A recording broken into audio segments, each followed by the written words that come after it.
तमाम प्रिय दर्शकों का आज के विशेष महत्वपूर्ण कार्यक्रम में बहुत बहुत स्वागत और अभिनंदन। मैं देवभूमि ऋषिकेश उत्तराखंड से आपके साथ डॉक्टर आचार्य आशीष।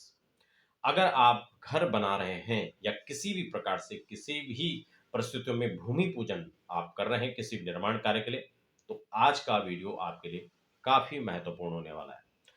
स्टेप दर स्टेप आप इन जानकारियों को समझें, किस तिथि वार नक्षत्र और यहाँ तक किस कोने में किस दिशा में भूमि का पूजन हो, किस विधि के साथ में हो, कौन कौन सी महत्वपूर्ण बातें हैं जिनको आपको ध्यान में रखना चाहिए। डिटेल में आज की चर्चा रहेगी। आगे बढ़े इससे पहले नए दर्शक हैं तो चैनल को सब्सक्राइब कर लीजिए, बेल आइकन प्रेस कर लीजिए, ताकि आने वाली अध्यात्म ज्योतिष वास्तु इस प्रकार की तमाम इंफॉर्मेटिव चर्चाएं आप तक पहुंचती रहें।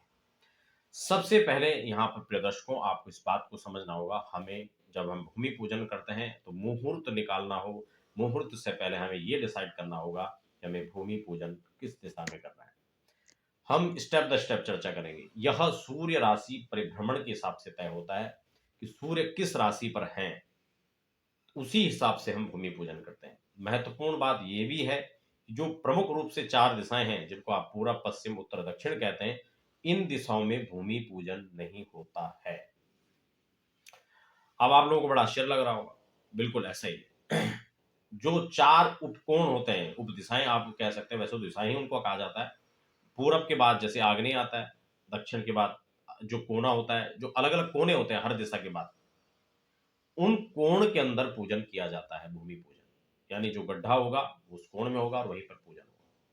यदि सूर्य आपके वृष मिथुन और कर्क राशि पर हैं तो नैऋत्य कोण में आपका पूजन होगा। यदि सिंह कन्या और तुला राशि पे तो आपका आग्नेय कोण में होगा। और अगर वृश्चिक धनु और मकर राशि में होगा सूर्य तो ईशान कोण में होगा। और कुंभ मीन और मेष राशि पर यदि सूर्य का परिभ्रमण होगा तो आपका वायव्य कोण के अंदर भूमि पूजन होने वाला है।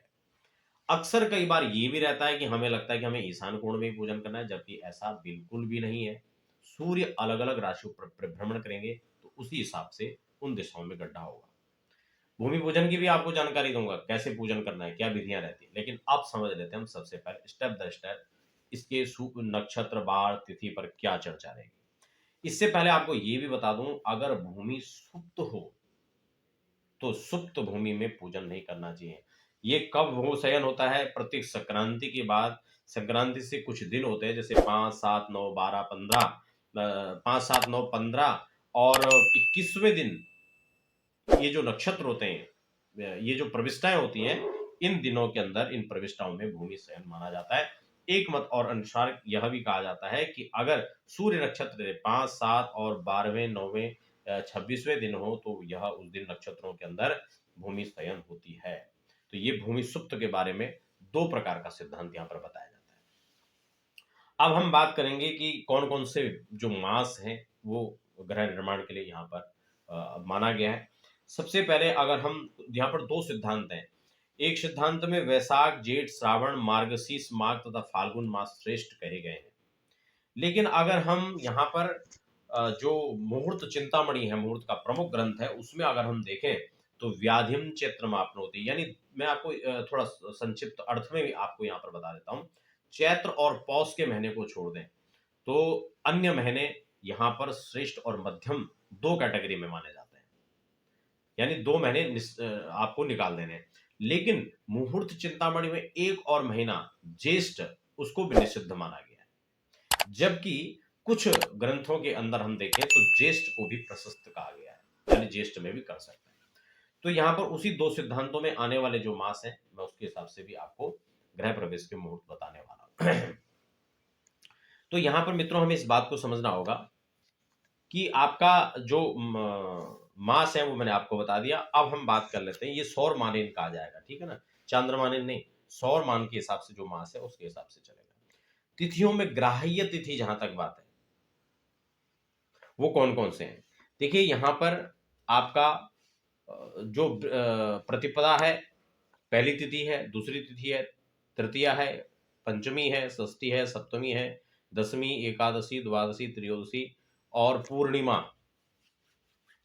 ये तिथियां यहाँ पर प्रशस्त कही गई हैं। मैं आपको एक खास बात यहाँ पर बता दूं कि कौन सी तिथि विशेष रूप से निषिद्ध होगी, उसको आप समझ लीजिए। यहाँ पर रिक्ता तिथियों को विशेष निषिद्ध माना गया है, जो यहाँ पर भी मेंशन किया गया है। इन तिथियों के अलावा वहां पर चतुर्थी, आपका नवमी, चतुर्दशी और अमावस्या भूमि पूजन के लिए निषिद्ध है। ग्राह्य वार की बात की जाए तो सोमवार, बुधवार, गुरुवार, शुक्रवार, शनिवार, ये महीने यहाँ पर अच्छे माने गए हैं। इसमें रविवार को भी आप प्रस्तुति बच ले सकते हैं, सभी चीज अगर उसमें बेस्ट है। लेकिन भूमि पूजन मंगलवार को निषिद्ध है, इसलिए मंगलवार को उसको छोड़ देना चाहिए।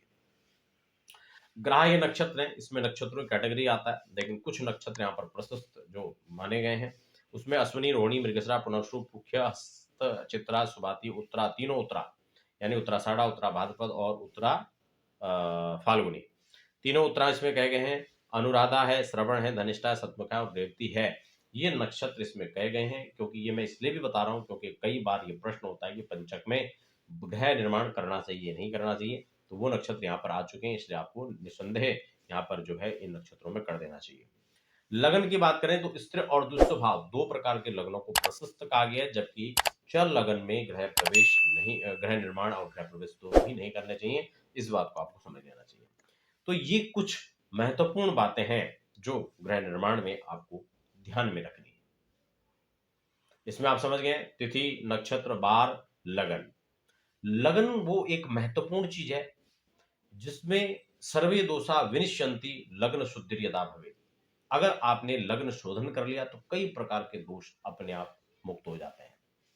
इसमें एक और महत्वपूर्ण बात मैं आपको बता दूं, सर्वे दोषा विनिश्यन्ति लग्न शुद्धि यदा भवे। एक तो इस सूत्र को आपको ध्यान में रखना है, और दूसरा, प्रत्येक यजमान जिस समय आप अपना भूमि पूजन कर रहे हैं, भूमि निर्माण कर रहे हैं, गृह निर्माण कर रहे हैं, उस समय अपनी जो मुहूर्त आपने निकाला है वो आपकी राशि से विशेषकर चंद्रमा की अनुकूलता होनी चाहिए। और ये केवल गृह निर्माण के परिप्रेक्ष्य में नहीं, किसी भी प्रकार का मुहूर्त जहां पर होता है उसमें आपको चंद्र का चंद्र बल यानी चंद्र की का जो है विशेष आपको जो है ध्यान रखना होगा। अगर आपकी राशि से गोचर के चंद्रमा चौथे स्थान पर, 8वें या 12वें स्थान पर आपका गोचर कर रहे हैं तो वह दिन आपके अनुकूल नहीं होता है। राशिफल कार्यक्रम जो लोग देखते हैं वो लोग भी इसी सूत्र पर लागू होता है, लेकिन उसको आप लोग समझ नहीं पाते हैं। आपको मोटी मोटी बातें समझ आती हैं, लेकिन जो लोग ज्योतिष के जिज्ञासु हैं, ज्योतिष जानते हैं, सीखते हैं, जानना चाहते हैं, थोड़ा रुचि रखते हैं, वो लोग स्पष्ट इस बात को समझ पा रहे होंगे। और आपको इस बात को सदैव ध्यान में रखना है, अगर गोचर का चंद्रमा आपकी राशि से चौथे, 8वें और 12वें स्थान पर हो तो वह मुहूर्त आपके लिए उपयुक्त नहीं है। दो चीजें, लगन और लगन जब आप इस साधन करें तो अपने शहर के सूर्योदय के हिसाब से जो है लगन को देखें कि हम किस लगन में निर्माण कार्य आरंभ कर रहे हैं। तो आशा करता हूं इस तरह से आप जो है जो गृह निर्माण से संबंधित चर्चा है उसको आप समझ गए होंगे। भूमि पूजन कैसे करना है, जितनी यजमान की हाइट होती है, नियम तो ये कि उतना बड़ा गड्ढा होना चाहिए। अगर उतना संभव नहीं है तो उनके हाथ से 3.5 सवा 3 हाथ कम से कम गड्ढा करके पूजन